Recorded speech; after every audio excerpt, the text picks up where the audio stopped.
জয় রাধে রাধে বন্ধুরা, দেখো আমরা চলে এসেছি শুকতল, উত্তরপ্রদেশ শুকতল। এখানে শুকদেব গোস্বামী 7 দিন ভাগবতম পরিবেশন করেছিলেন 60,000 মুনি ঋষিদের মধ্যে, যেখানে পরীক্ষিত মহারাজ একভাবে 7 দিন ভাগবতম শ্রবণ করেছিলেন। জয় রাধে, চলেন আমরা শুনবো। চলুন আমরা ঘুরে দেখি এই শুকতলে কি কি আছে। চলুন আমরা সবাই ঘুরে দেখব। দেখুন আমরা মন্দিরে প্রবেশ করছি। চলুন আমরা মন্দিরে ঢুকি।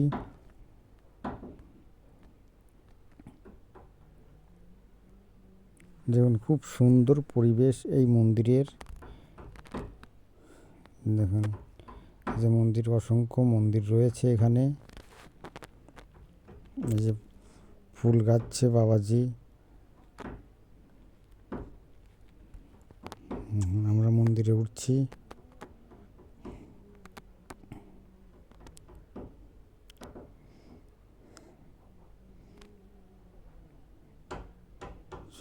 এই সেই বৃক্ষ, চলুন এই সেই বৃক্ষ আজও বিরাজমান, যে 5,500 বছর পুরনো এই বৃক্ষ।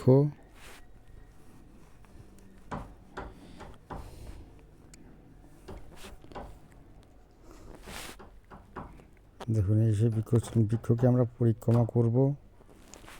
বৃক্ষর চারিদিকে আমরা পরিক্রমা করব।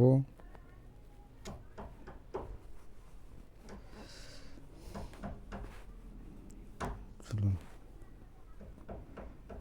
বৃক্ষ পরিক্রমা করব, মন্দিরগুলো দর্শন করব। দেখুন পরীক্ষিত মহারাজ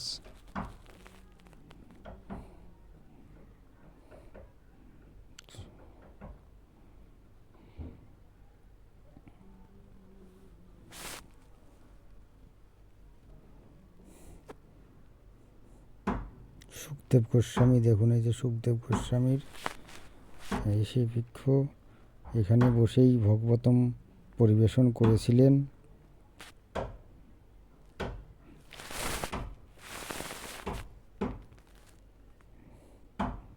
চলুন আমরা দর্শন করব সবাইকে। শনিবার আমি শুনি বাবাজির मुखे শুনবো। भगवान श्री कृष्ण ने दर्शन दिया। ये भूमि भागवत की भूमि है। 2 बातें याद रखें। जैसे भगवान राम की जन्मभूमि अयोध्या है, भगवान श्री कृष्ण की मथुरा है, ऐसे ही ये भागवत की जन्मभूमि है। ये भागवत की पहली प्रसारण भूमि है। बोलिए श्री सुखदेव जी भगवान की। बोल ही नहीं पाए तो देखते ही देखते यहीं पर भगवान सुखदेव जी प्रकट हो गए और भगवान सुखदेव जी से पूछा गया, हे गुरुदेव अब आप ही बताओ ऐसे व्यक्तियों को क्या करना चाहिए। तो भगवान सुखदेव जी बोल पड़े, बोले ऐसे व्यक्तियों को श्रीमद् भागवत महापुराण की कथा सुननी चाहिए।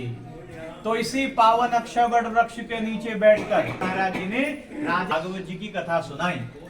तो जब 7 दिन पूरे हुए, परीक्षित जी ने भगवान सुखदेव जी से कहा कि हे गुरुदेव, मैंने माँ के पेट में भगवान का दर्शन किया था, क्योंकि जब ये उत्तरा के गर्भ में थे तो इनको मारने के लिए अश्वत्थामा ने ब्रह्मास्त्र का संधान किया था। तो उत्तरा जब भगवान श्री कृष्ण के पास गई तो भगवान श्री कृष्ण इस बालक को बचाने के लिए उत्तरा के गर्भ में चले गए थे। तो माँ के पेट से ही परीक्षित ने भगवान का दर्शन किया है। तो आज भगवान सुखदेव जी से कहा, बोले हे गुरुदेव, मैं जब जन्म भी नहीं लिया था तब मैंने भगवान का दर्शन किया था। अब मैं मृत्यु के पास हूँ, एक बार फिर से भगवान श्री कृष्ण को मैं देखना चाहता हूँ, एक बार फिर से मैं उनका दर्शन करना चाहता हूँ। तो भगवान सुखदेव जी ने भगवान श्री कृष्ण का आह्वान किया और देखते ही देखते इसी जगह पर ऐसे जैसे भगवान श्री कृष्ण प्रकट है, यहीं पे भगवान श्री कृष्ण प्रकट हो गए और बंसी बजाते हुए जितने साधु संत महात्मा थे सबको दर्शन देकर सबका जीवन जो है कृतार्थ कर दिया। तो आप बड़े भाग्यशाली हैं, साक्षात इसी जगह पर आप आए हैं जहां भगवान हो गया। यानी यहीं पर पहली बार भगवान सुखदेव जी ने राजा परीक्षित जी को श्रीमद् भागवत महापुराण की कथा सुनाई। आप जरा अनुमान लगाइए कितने भाग्यशाली हैं, कितने सौभाग्यशाली हैं। उसी भूमि का दर्शन आपको प्राप्त हो रहा है जिस भूमि पर कवि वेद व्यास जी बैठे थे, जिस भूमि पर कवि वशिष्ठ जी बैठे थे, और जिस भूमि का चयन भगवान सुखदेव जी ने कथा कहने के लिए किया है। ये इतनी पवित्र भूमि है। ये जो नमस्कार की मुद्रा में बैठे हैं, आप राजा परीक्षित जी हैं। ये जो राजा परीक्षित जी थे, ये अर्जुन के पुत्र हुए अभिमन्यु। ठीक, तो अभिमन्यु के बेटे हैं राजा परीक्षित जी। तो एक दिन की बात, राजा परीक्षित जी को इच्छा हुई कि चलो देख आए हमारे जंगल में क्या हो रहा है, वन में क्या हो रहा है, हमारी प्रजा कैसे कहाँ क्या कर रही है, देखे तो आए जरा। तो बहुत दूर गए परीक्षित जी। तो जब बहुत दूर गए तो उन्हें बड़ी प्यास लगी, भूख लगी, और जाके देखा तो एक संत जो है तपस्या कर रहे थे, जिनका नाम समीक ऋषि जी है, वो उधर बगल में बैठे हैं। तो समीक ऋषि से जाके प्रार्थना करी परीक्षित जी ने कि हे गुरुदेव, मैं पांडव वंशीय परीक्षित हूँ और पृथ्वी का सम्राट हूँ, कृपया आप मुझे पानी पिलाएं। उस समय समीक ऋषि समाधि में बैठे थे। समाधि में माने ध्यान में बैठे थे। तो समीक ऋषि को कुछ पता ही नहीं चला कि कौन क्या मांग रहा है। और राजा परीक्षित जी महाराज जी बार बार व्याकुल होते गए, मुझे भूख लग रही है, मैं प्यासा हूं, और फिर भी ये महात्मा मुझे जल तक नहीं पिला रहे हैं।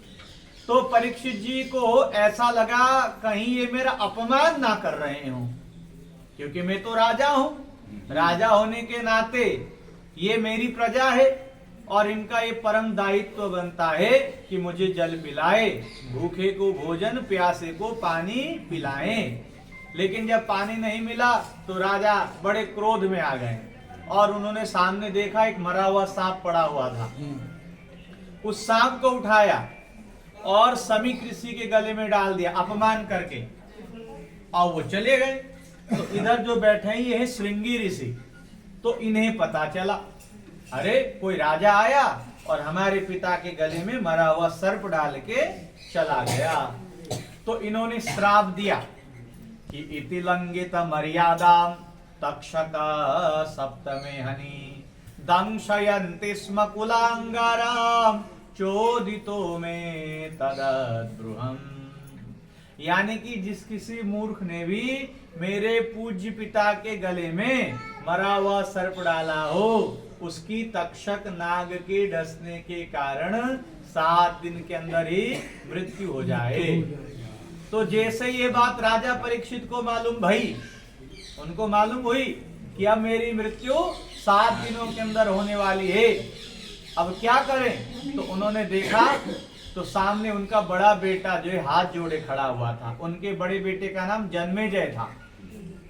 तो जन्मेजय का ही राज्य तिलक किया और परीक्षित जी महाराज जी हस्तिनापुर का परित्याग करके इसी अक्षय वट वृक्ष के पास आए और यहाँ क्या देखा, ओहो 88,000 ऋषि महर्षि खड़े हैं। वेद व्यास जी हैं, वशिष्ठ हैं, विश्वामित्र हैं, भरद्वाज हैं, अत्रि हैं, च्यवन हैं। परीक्षित जी ने विचार किया, ये तो मुझे कोई ऋषि ने श्राप नहीं दिया, अपितु मुझे तो ऋषि ने वरदान दिया है। क्यों? बोले मैं चाहकर भी इतने संत महात्माओं का दर्शन नहीं कर पाता। मैं कभी व्यास को बुलाता तो वशिष्ठ नहीं आते, वशिष्ठ को बुलाता तो भरद्वाज नहीं आते। अब यहाँ तो देखो एक साथ 88,000 ऋषि महर्षि है। ये तो कोई श्राप नहीं, ये मेरे लिए आशीर्वाद है। तो परीक्षित जी ने सबसे प्रश्न किया कि हे गुरुदेव, ये बताएं, जिस किसी व्यक्ति की भी मृत्यु 7 दिनों के अंदर होने वाली हो, उस व्यक्ति को क्या करना चाहिए। परीक्षित जी ने ये नहीं पूछा कि मेरी मृत्यु 7 दिनों के अंदर होने वाली है, मुझे क्या करना चाहिए।